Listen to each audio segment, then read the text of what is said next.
ideal practical transformers. So everything we've done so far has assumed we have an ideal transformer, which means it's lossless. There's no other modeling errors. A more practical transformer does have some losses.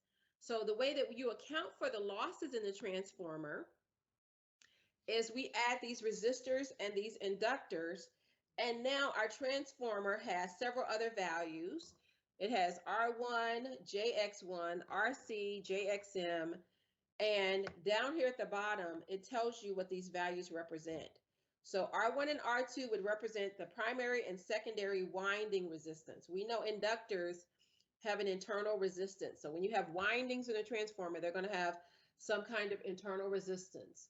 Then X1 and X2 represent any leakage in the reactances, any leakage that would happen in the transformer. RC represents any real power that's dissipated in the core of the transformer.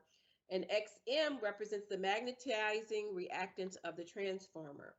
So we're going to look at how do you analyze these same types of problems if I no longer am do it with an ideal transformer, but I model it as a more realistic transformer. VP and VS are the exact same two values they were before. The primary and secondary voltages are like the source voltage and the load voltage.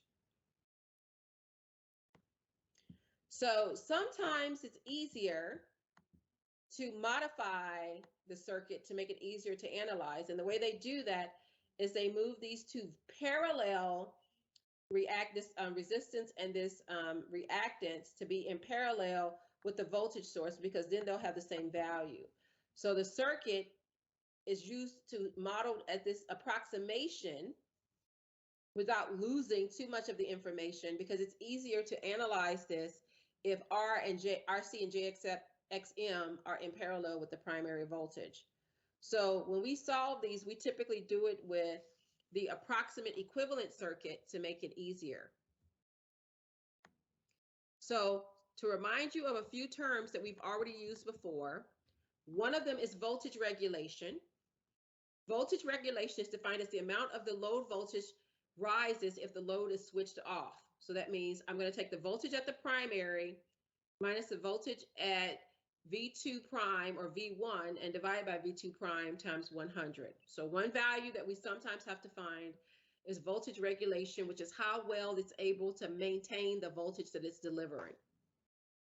The other value is efficiency, as the ratio of the real power output to the real power input times 100. So P out over Pn times 100 is the efficiency, or P out over P out plus loss. I don't know why there's two equal signs here. You can just ignore that. Where P out is the real part of V2 I2 conjugate, and Pn is the real part of Vp IP conjugate, and IP is I2 prime plus Vp over Rc plus Vp over JXM. And to see where that comes from, that's just KCL at this node here. IP is I2 prime plus Vp over Rc plus Vp over JXM. So to get that IP, it's KCL at this node here.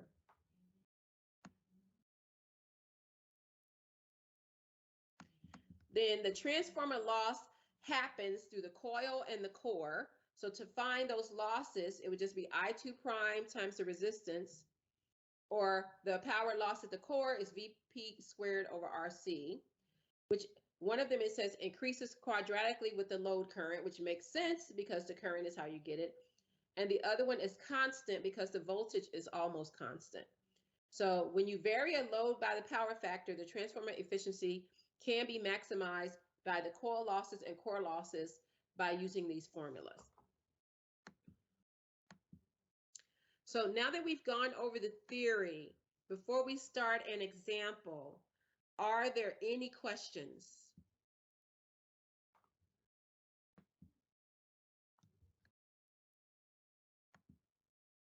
Okay, so example one.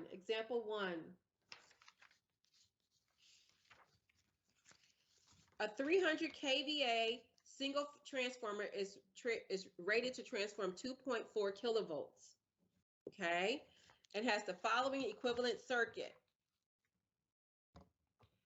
parameters referred to the high voltage side. R is 0.75 ohms, X is 1.5 ohms, RC is 500 ohms, and XM is 60. And those are already marked on the circuit.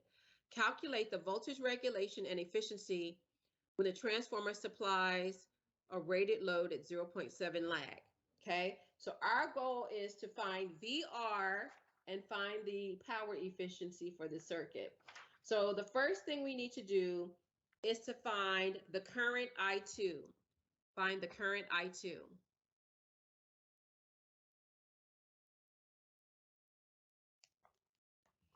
So similar to what we did before, to find the current I2, we're going to use that I2 equals S over V conjugate. I2 equals S over V conjugate. So that's going to be 300 kVA. The angle is the arc cosine of 0.7.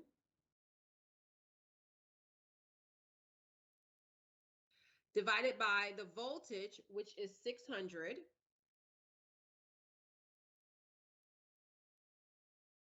And then I'm going to take the conjugate. So it's going to be 300 kVA with an angle of arc cosine 0.7 divided by 600 volts to find I2. So when you do that, I2 is equal to 500 with an angle of negative 45.6 degrees.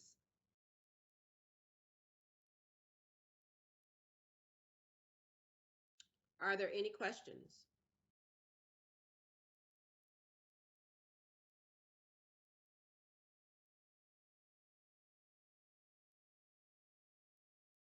Okay, now we want to find I1, which is I2 prime. So here we see that N is equal to 1 over 4. N is equal to 1 over 4. So I1, which equals I2 prime,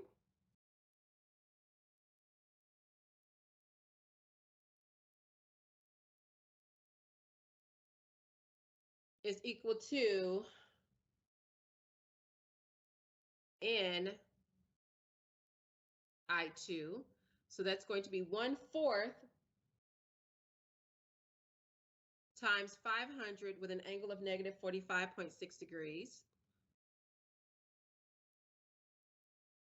Or 125 with an angle of negative 125 with an angle of negative 45.6 degrees. Okay.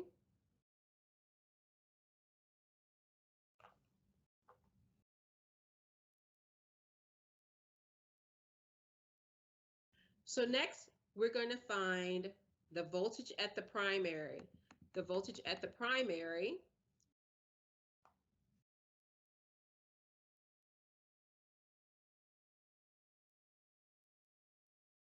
is going to equal 0.75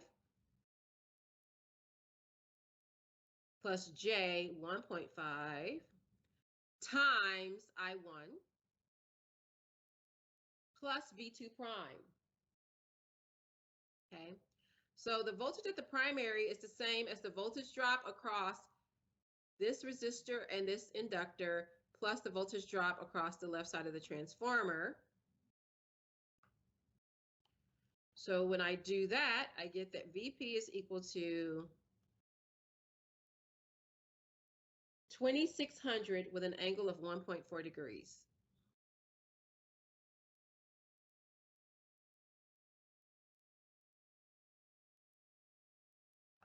Okay. Are there any questions so far?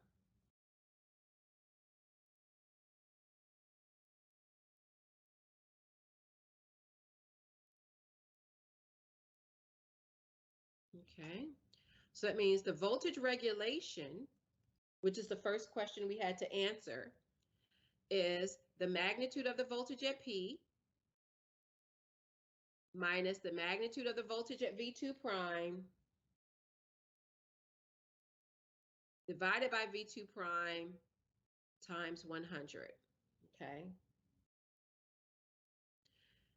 And this is 2600 minus 2400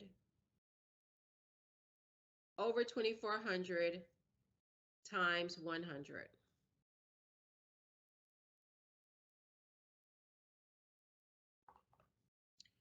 And that number is 8.3%, okay? So a rule of thumb is that ideally, you like to keep the voltage regulation under 5%, and that would reduce variations in the voltage, right? So you want to do something to get this voltage regulation under 5%, and that's something we're going to discuss in a minute. But for now, we're just calculating these values. So the voltage regulation is less than 5%. We want it less than 5%, but it's currently 8.3%.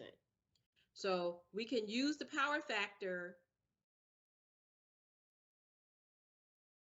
to improve the voltage regulation. We're going to change the power factor on the load to improve the voltage regulation. But before we do that, we want to also find the efficiency. So the efficiency, remember, is going to be P out over P in times 100. So first, let's find P out. P out is going to be 300K at the output times the power factor. 300K times 0.7 gives us P out. That's 300K times the power factor. So for P out, we're going to get 210 kilowatts. The power in is going to be the real part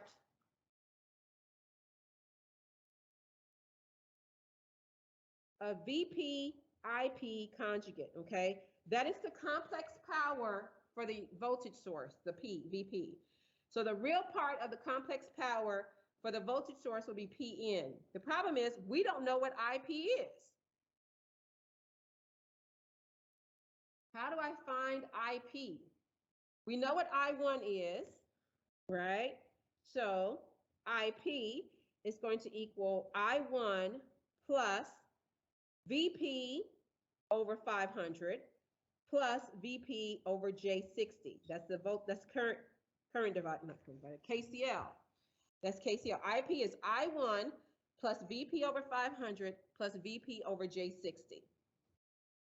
Current in equals current out. So the current in at that node equals the current down through the 500, the current down through the 60, and the current through the feeder line. What is IP? 162.3. I just realized Sage is missing. 162.3 with an angle of negative 54.7 degrees. Those of you who are following along with your calculator, did anyone get that answer? We're not there yet. I1 plus VP over 500 plus VP over J60.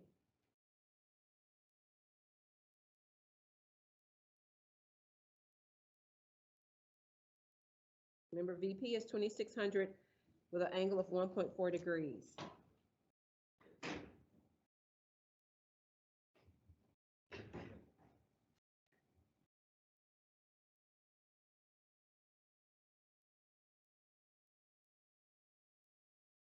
And I1 is 125 with an angle of negative 45.6 degrees. How are we doing? Okay, did you get my answer? Yes. Okay. So now we have IP. What is PN? So PN is the real part of 2600 with an angle of 1.4 degrees times IP conjugate. So that's 162.3 with an angle of positive 54.7 degrees. So the real part of 2600 with an angle of 1.4 degrees times 162.3 with an angle of 54.7 degrees. And then you're going to take the real part. So change that to rectangular form. And the real part should be the input power. What is the input power? Yep, I'm about to start calling on the rest of y'all because you are killing me today. I know it's Monday. I know you had 3 snow days, but I can't do it like this. I can't do it. So N is equal to Pn over P out times 100. The efficiency is equal to Pn over P out times 100. So in this case, the efficiency is going to be 210 over 235.2 times 100. 210 over 235.2 times 100 gives us an 89% efficiency. 89% efficiency. All right. So by changing the power factor, we would want to increase the efficiency and decrease the voltage regulation. So we're going to do this problem again for a new power factor to see if those values change. Ben?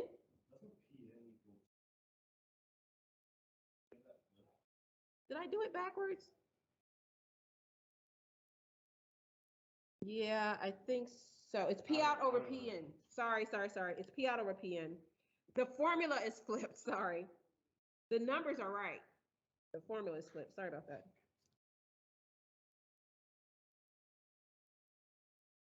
I didn't have lunch today. Blame it on that. I'm not hangry though, Tyler. I'm not hangry. All right. So let's find P coil and P core. P coil and P core. And then we're going to be done. So P coil is VP squared over, remember the coil is which one? This one. No, the core is up here. It's a resistance. And the core is 0.75 ohms. Okay. The coil is 500 ohms and the core is 0.75 ohms. We're going to find the power loss. Remember when we talk about power loss, it's always average power, which means resistor. So the coil is 500 ohms. We want to find the power loss in the coil and find the power loss in the core.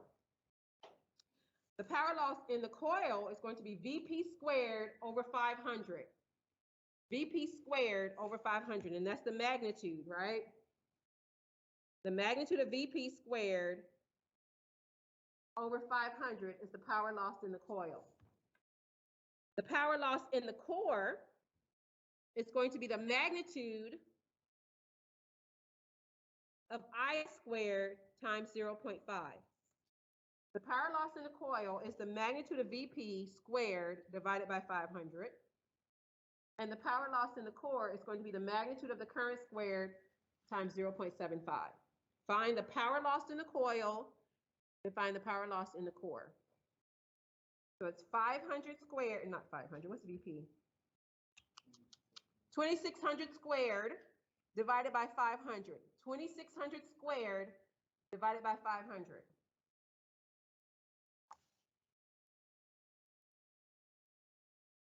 It should be a real number. It's 2600 squared divided by 500. No angles. It's a real number. 2600 squared divided by 500. Very good. 13.52 kilowatts. 13.52 kilowatts. That's exactly right. Power loss in the core, Brendan, is going to be, I think you're probably doing the wrong current. The current should be 125 squared times 0.75. 125 squared times 0.75. 11.72 kilowatts. Very good. 11.72 kilowatts. It's 125 squared times 0.75. Okay, any questions? Any questions? So what we should see in theory is that the power loss in the coil and core goes down if I improve the power factor, which improves the efficiency and the voltage regulation. So we're going to do this problem again, but for a new power factor. So please go to page 4.